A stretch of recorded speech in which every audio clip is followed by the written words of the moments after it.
Halo 3 is a game beloved by many. It was released back in 2007 to some pretty okay reviews, nothing amazing or anything. It was released alongside games such as BioShock and Portal, and was still able to establish itself as one of the biggest games of the year. Everyone loved it when it came out, and it certainly had some big shoes to fill following Halo 2's ending. The hype train was wild back in the day, and I don't think I've seen people as excited for a game since. The world was buzzing for Halo 3, and when it arrived, it was certainly worth the wait. The story was epic, and the gameplay was as fun as ever. But is it as good as we remember?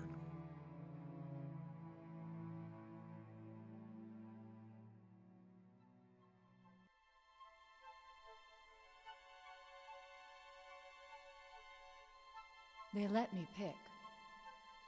Did I ever tell you that? The game starts us off with this cool intro sequence. The music easing us into the scene, Cortana's voiceover, and a fireball raining down to Earth. It's captivating and interesting. It's one of my favorite scenes in gaming just for how memorable it is. It's a great intro to a game, but maybe not this game. You see, it feels like something's missing. How did we get from here to here? Doesn't it feel a bit disconnected? Like we just skipped by something important? Between Halo 1's ending and Halo 2's beginning, we skipped all that flying in space because nothing really happened. We got back to Earth, got a fancy new suit of armor, and then we got right back into the fight. It had good continuity. With this intro sequence, it feels like we just skipped some awesome battle on Truth's ship right at the beginning to tie into the end of Halo 2. Looking back on this scene, I really like it, but at the end of the day I would have preferred some epic shootout on the Forerunner ship to kickstart the game off. Anyway, after crash landing, we're then picked up by Johnson and Arby. Chief stands up and brushes off falling from the sky, and immediately goes into kill mode on Arby. And honestly, seeing Chief almost put a bullet through Arby's skull here made me so excited to play as him later on. Were it so easy. We're then introduced to the Brutes as the new Covenant enforcers. We get cryptic visions of Cortana. We save Johnson from the Brutes, and then we leave for a UNSC base. And that's the first level of the game. And I'll be honest, I'm not a huge fan of it. I find it to be kind of boring. You don't really do anything, and the only objective is to rescue Johnson, who got himself kidnapped, and then the level's over. There is no grand set piece to get us excited for the rest of the game, and to me this is kind of disappointing. This was a golden opportunity to engross the player and get him hyped for the rest of the game. The game's about finishing the fight after all. Don't you think some epic set piece right at the start would have been good at establishing that? Looking back at Halo 2's first level, we can really see what 2 did right and 3 did wrong. For starters, I think the intro to 2 is way better than the intro to 3. I absolutely love this intro. It recaps Halo 1, it sets up Arby as a character, and it just feels awesome. It feels much more grand than 3's intro. The music, the backdrop of Halo being destroyed, Arby getting absolutely grilled, and then Chief's epic one-liner at the end. Tell that to the Covenant. And then after a little bit of gameplay, the intro continues and we see Chief being celebrated and Arby being publicly humiliated. How both sides dealt with Halo being destroyed is shown in clear detail, and the parallels are very cool to see. And then the fighting starts and we have to defend the station. I don't believe it! They're retreating! We won!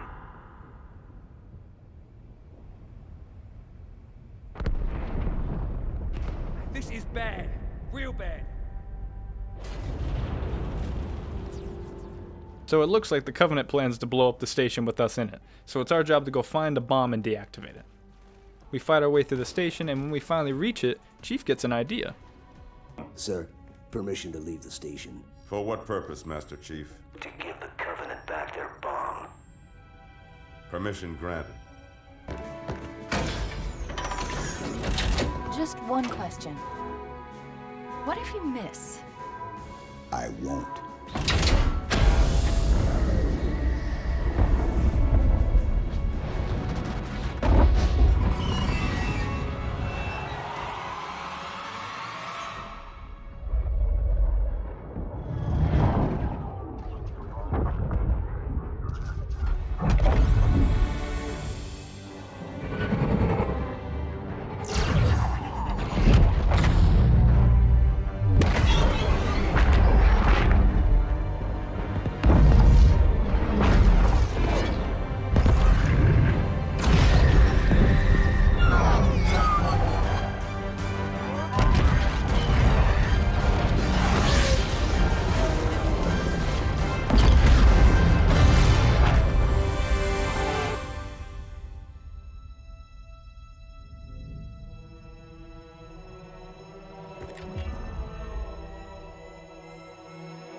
flew pretty good.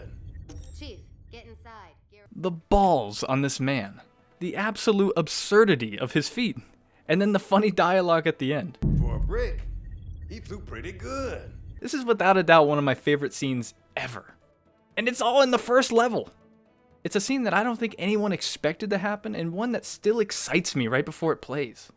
Now this is how you set up a game.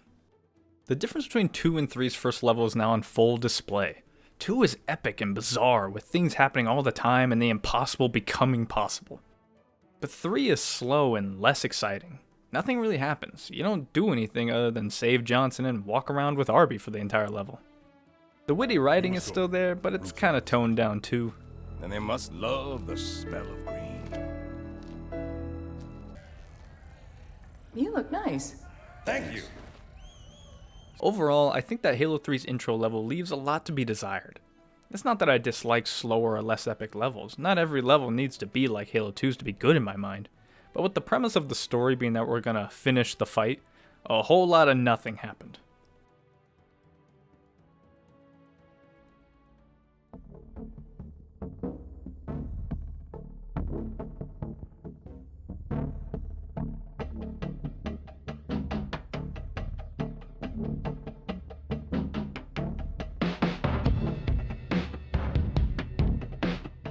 So, the first level wasn't a banger, but that doesn't mean the game is bad. The gameplay of 3 feels just as good as all the others. Even after playing Halo Infinite, coming back to play 3 doesn't feel clunky or outdated at all. On the contrary, it feels great to play. It just goes to show how well they refined the gameplay back then. Shooting the guns feels good, and the sound design really packs a punch, and almost every gun is satisfying to shoot.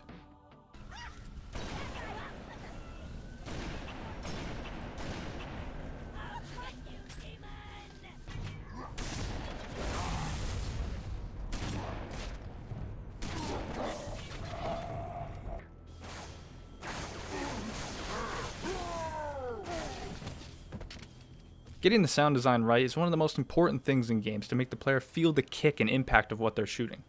After all, you're going to be shooting these guns for the whole game, so they need to sound great, and for the most part, Halo 3 does really well. And besides gun sounds, the general sound design is just amazing too. The sounds ghosts make when they speed up, the Scarab blast, and the Warthog's engine all sound really good. Just take a listen to a Phantom blowing up. That build-up and then the release is so satisfying. Additionally, the game's difficulty feels really good no matter what difficulty you're on. Normal feels good and challenging at times, while Legendary gives the player a really good challenge, while at the same time not feeling cheap. Remember this god-awful nonsense from Halo 2?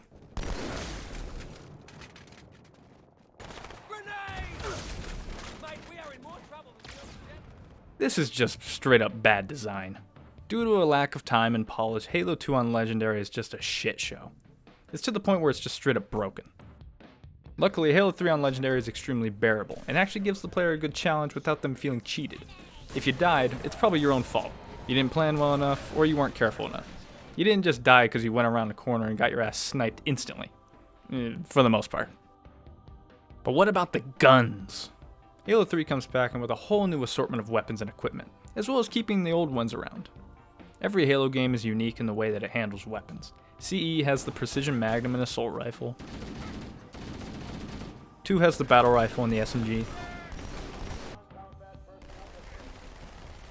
And 3 takes them all and puts them into one game for the player to use. The UNSC arsenal now feels much more complete with the return of all the old favorites and even a few new ones. The Assault Rifle makes its return, this time with less bullets for some reason. The BR and SMG are back and practically unchanged. The Shotgun, Spanker, and Sniper Rifle are all back and they feel amazing. And the Magnum even makes a return instead of 2's weird little pistol. Unfortunately, it kinda sucks. And the new additions to your arsenal include the Spartan Laser, a badass weapon that fires a high-powered laser blast that one-shots almost all enemies. And the Flamethrower, which, to be honest, isn't as good as you think, and mostly helps you kill yourself on accident. The ability to rip turrets off their stands and carry them around is also a new feature. Besides the human weapons though, the Covenant has also expanded their arsenal, With the introduction of the Brutes, we get a few new weapons to add. The Brute Shot makes a return from Halo 2 and it feels a lot better than before, but we also get the Spiker, Mauler, and Gravity Hammer. Great new weapons that really fit the Brutes and how they fight. They're crude and savage looking, much like those who wield them. The Spiker was a great new addition and really feels different from the red plasma rifle.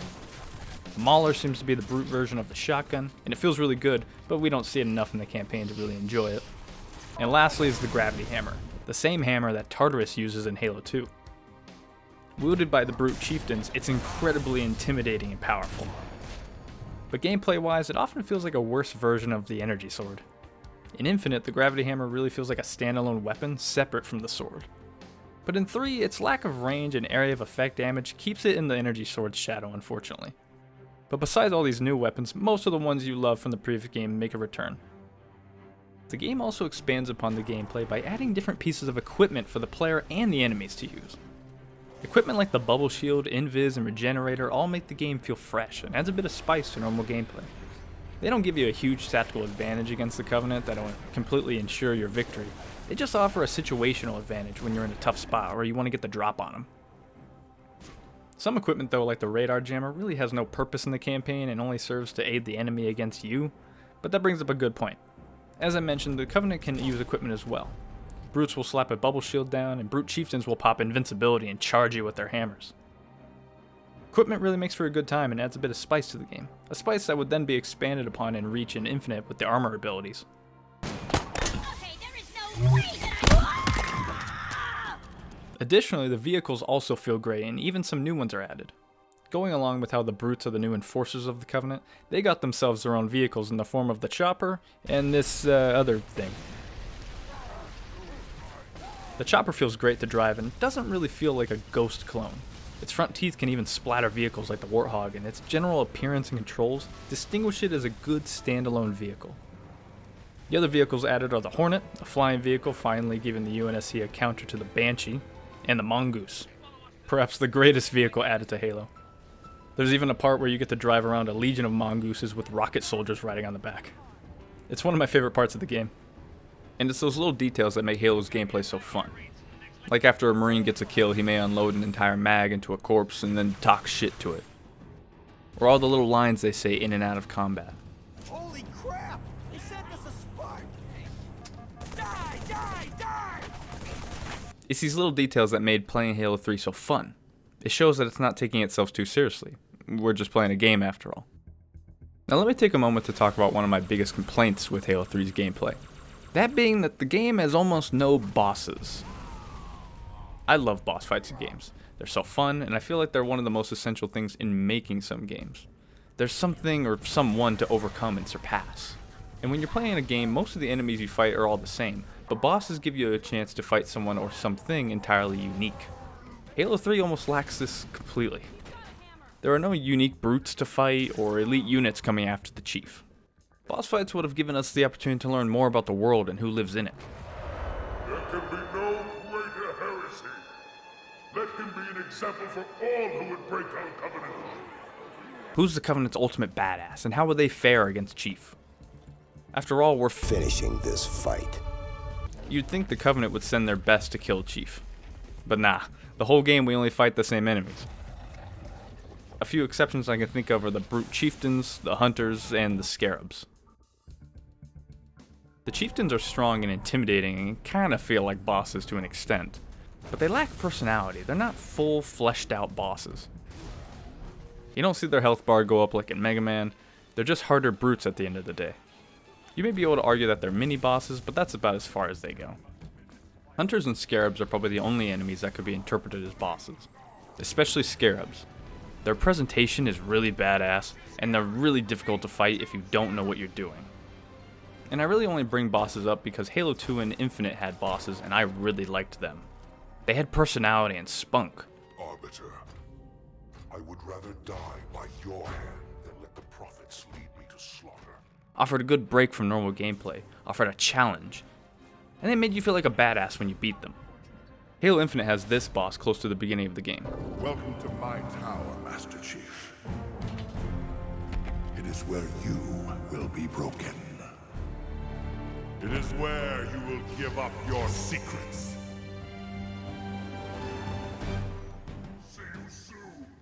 This guy welcomes you, taunts the chief, and when you fight him he's got more health and he's invisible for most of the fight. You gotta use the radar ability you just got to find him, and then you gotta endure his attacks and high health in order to beat him. And when you beat him, you feel satisfied. Not only was he a hard enemy to beat, but he was also just a badass that only you could defeat. What I'm trying to say is that these bosses gave the gameplay and story significance, and they enhanced the experience beyond what it is normally. And sadly, Halo 3 misses out on this opportunity completely. You could see Spark as a boss, but I mean, come on. Speaking of bosses and enemies, how are the enemies in the game? The enemy design is something that really separated the Halo games from all the competition. The way the grunts flee when they're scared, the silly lines they all say, and the variety of all the Covenant enemies made the Halo games a real joy to play. I'm leaving. I'll get you, you big jerk. The Covenant are distinct and full of personality, and Halo 3's Covenant is no different. Most of the enemies in the previous games make a return, and I'm happy to say that almost all are amazing. The grunts are as silly and weak as ever. The jackals keep their shields and beam rifles.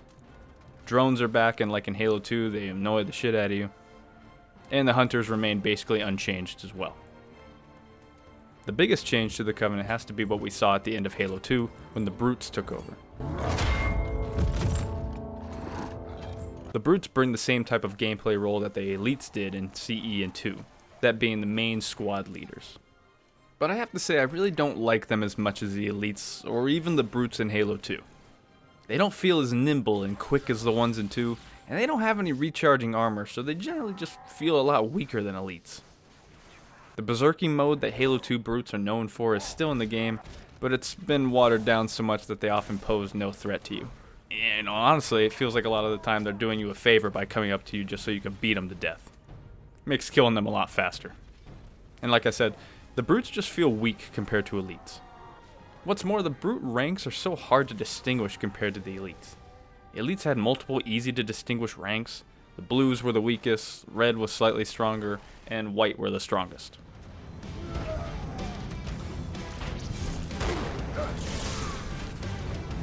But the Brutes only have different variations of blue and gold. It messes with game build because you're not 100% sure who you're fighting most of the time.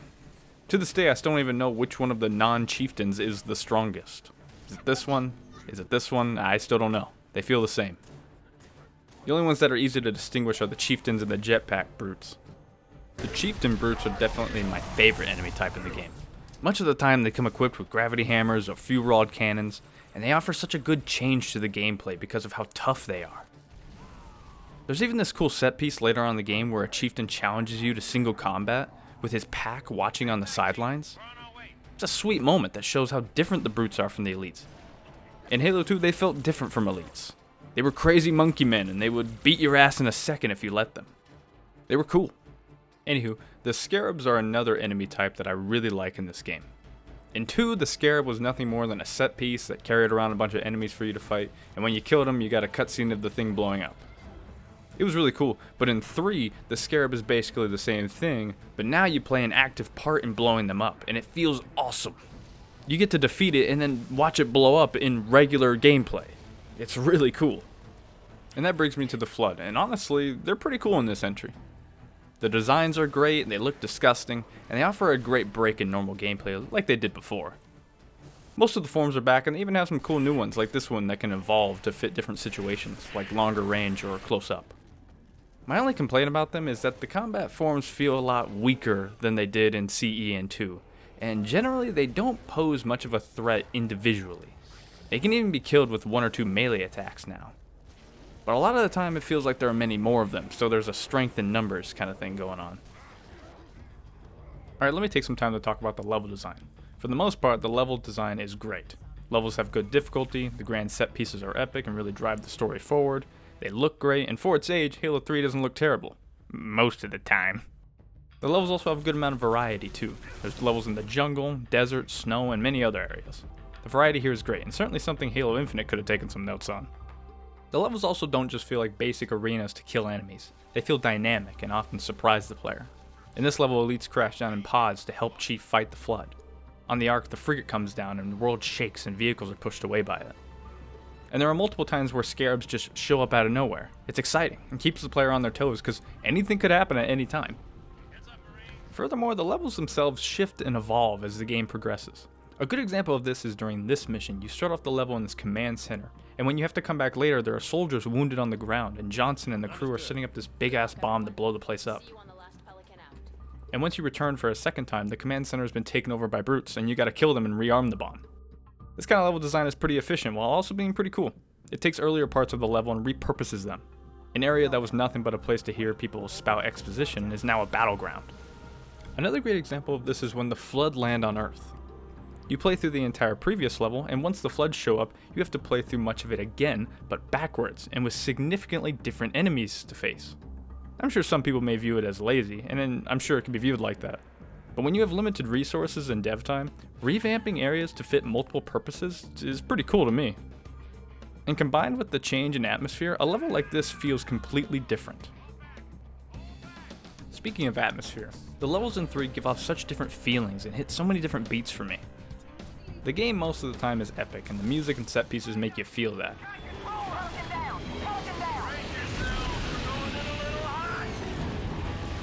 But it also knows when to take it slow and quiet. Sleepers, take them up nice and quiet. There are points in the game where grunts are sleeping and their brute leaders are just dicking around. It gives you an opportunity to get the drop on them. There is no stealth mechanic as far as I know, so you aren't going to get far trying to sneak past them. But in these moments where you're supposed to use stealth, it really does feel satisfying to sneak around and kill grunts in their sleep. What's more, like in Halo 1, the game's introduction of the Flood turns the entire atmosphere from sci-fi action to zombie horror. It's such a stark difference seeing how this level approaches the Covenant part and the Flood part. There's Marines fighting in the distance, Flood literally flying in the air, and then out of nowhere they all come crashing down on top of you. It's awesome, and it gives the game a good change of pace. There's even this crazed Marine like in Halo 1 to creep you out. Levels are full of detail too, from Easter eggs to the many skulls to just being able to hear Gravemind in your head while you fight the Flood.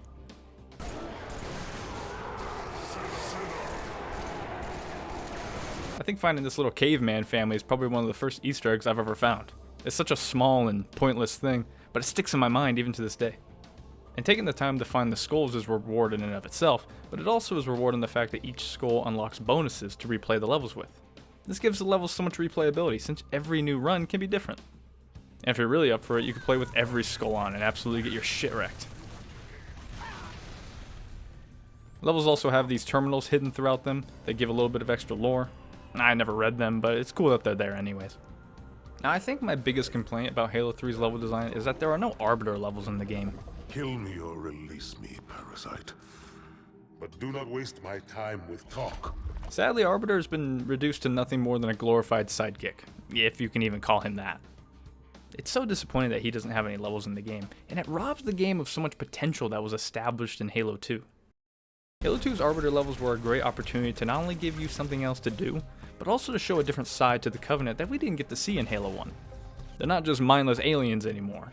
On the blood of our fathers, on the blood of our sons, we swore to uphold the Covenant, even to our dying breath. Anyway though, as I said, the Arbiter levels gave us a glimpse into the Covenant's state of affairs.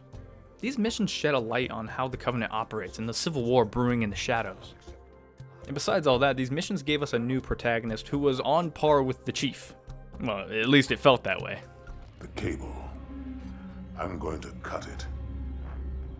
RB also underwent a real character arc in 2 that saw him start off as nothing more than the Prophet's personal assassin, but by the end he transformed into one of our closest allies, and a fan favorite character. In 3, we miss out on so much story about RB and the Shipmaster and the Prophet of Truth that was established in 2. So to me, the levels and story lose a lot of points here.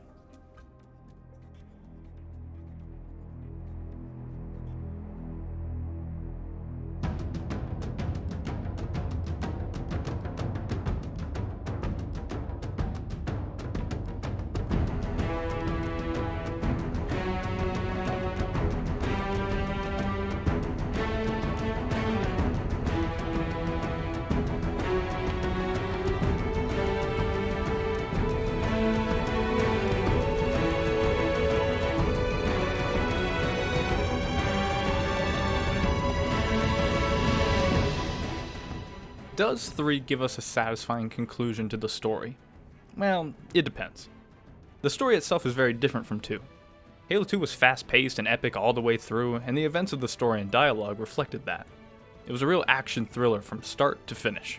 It was funny, Please, don't shake the light bulb. surprising,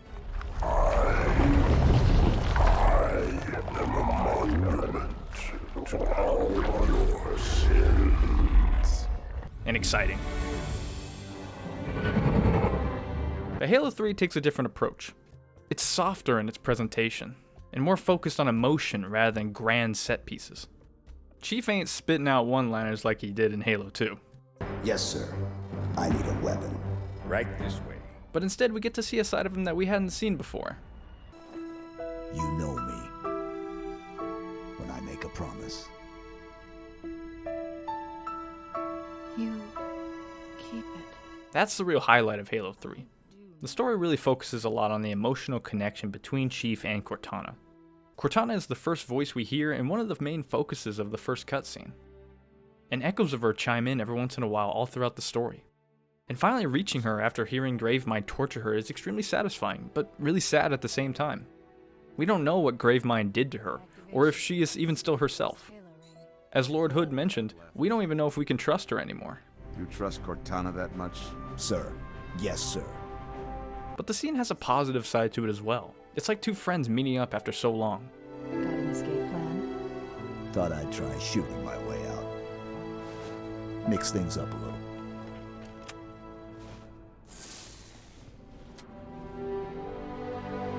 Just keep your head down. There's 2 of us in here now, remember? Halo 3's shift to a more emotional story is also shown with all the death scenes we see. Both Miranda and Johnson die in the game, and their scenes are played out very emotionally. When Miranda dies, we can see the pain on Johnson's face. And when he goes, he gives a final farewell to Chief, and perhaps us the players as well. Don't let her go. Don't ever let her go. I am ordering you to surrender that AI! No, sir. But the story isn't just an emotional story. The story itself is plenty epic. Maybe not as epic as Chief riding a bomb into a Covenant ship in space, but pretty epic in its own right. I think for myself and a lot of people, that's probably the biggest drawback of the story. It's not on the same level of epicness as Halo 2 was. Plenty of epic shit still happens, from lighting up the Forerunner ship to going down to the Ark to finally lighting a Halo ring. The story is epic, just maybe not enough for a proper send-off. How the music plays also shows how emotional the game is. You can really feel the emotion of this scene and the pain that Johnson is feeling just from the music alone. Now! No!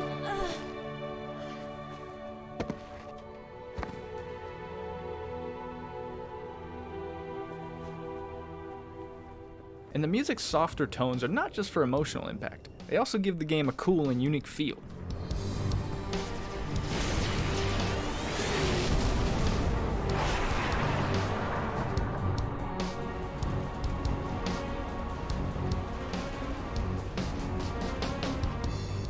Music has always been one of Halo's defining features, and in Halo 3 it's no different.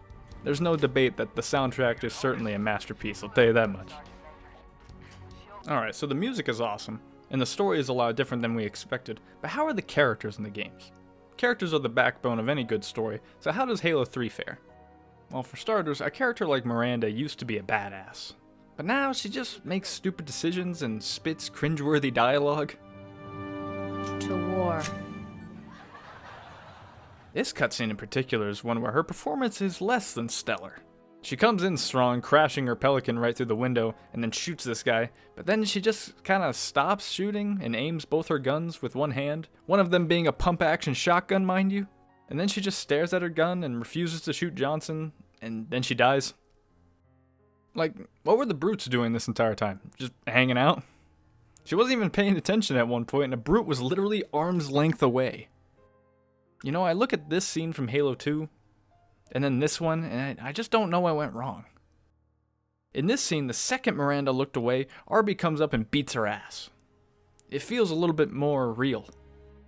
But here, Miranda doesn't seem to be paying attention for the entire scene, and yet no one does anything but truth at the very end. It's just kind of an awkward scene. At least this part of it, anyways. Johnson's character, too, feels kind of watered down. He has his moments. ETA damn quick. Stand by for pickup. But for the most part, his badassness feels like it's been toned down. Like in this scene where everyone's heading down to the Ark. Johnson is silent through almost all of it. He has no funny quips or something badass to say to hype us all up. This scene in 2 was funny and it hyped you up to start the mission.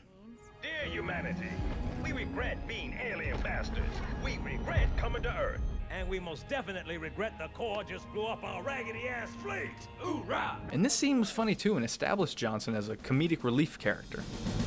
Man, we let those dumb bugs out to the middle of nowhere to keep them from getting their filthy claws on Earth. But we stumbled onto something they're so hot for that they're scrambling over each other to get it. Well, I don't care if it's God's own anti-son-of-a-bitch machine or a giant hula hoop. We're not gonna let them have it. What we will let them have is a belly full of lead and a pool of their own blood to drown in.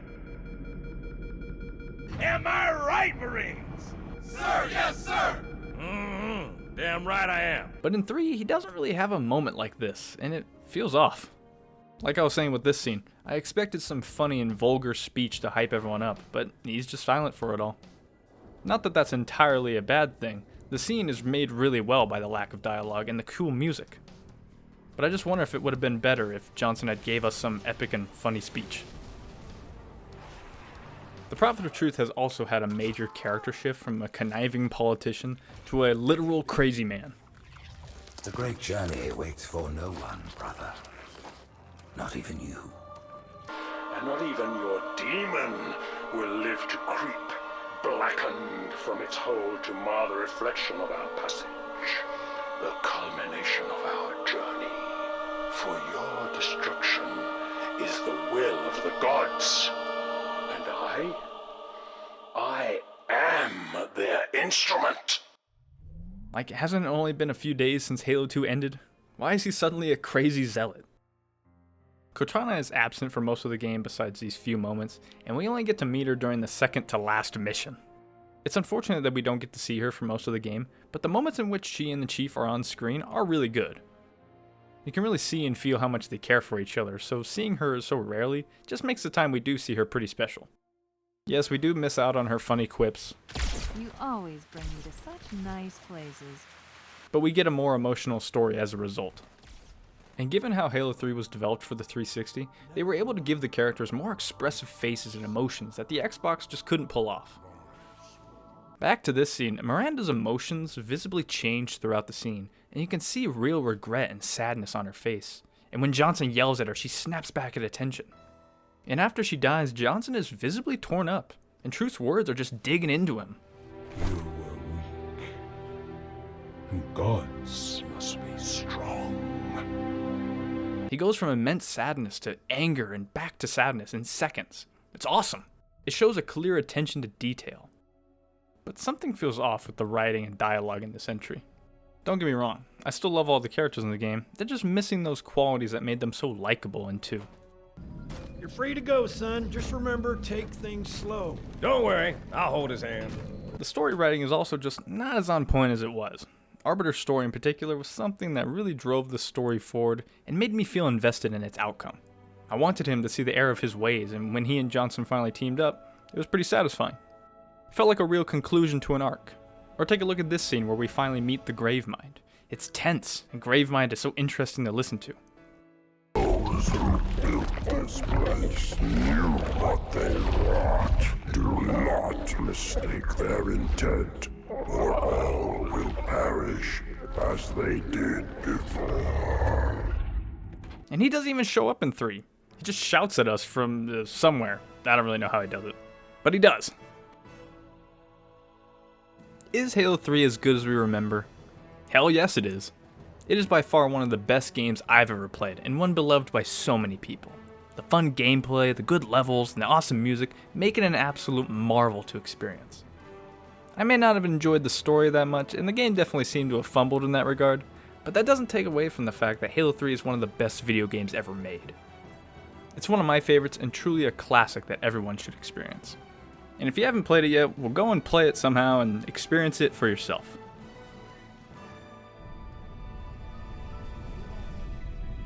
We'll make it.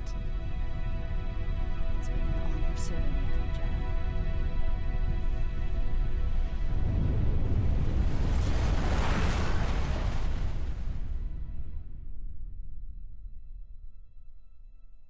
Hey, thanks for watching. I appreciate it if you made it all the way to the end, because I know this video was kind of long, but hey, Halo 3 is amazing, so I had a lot to talk about.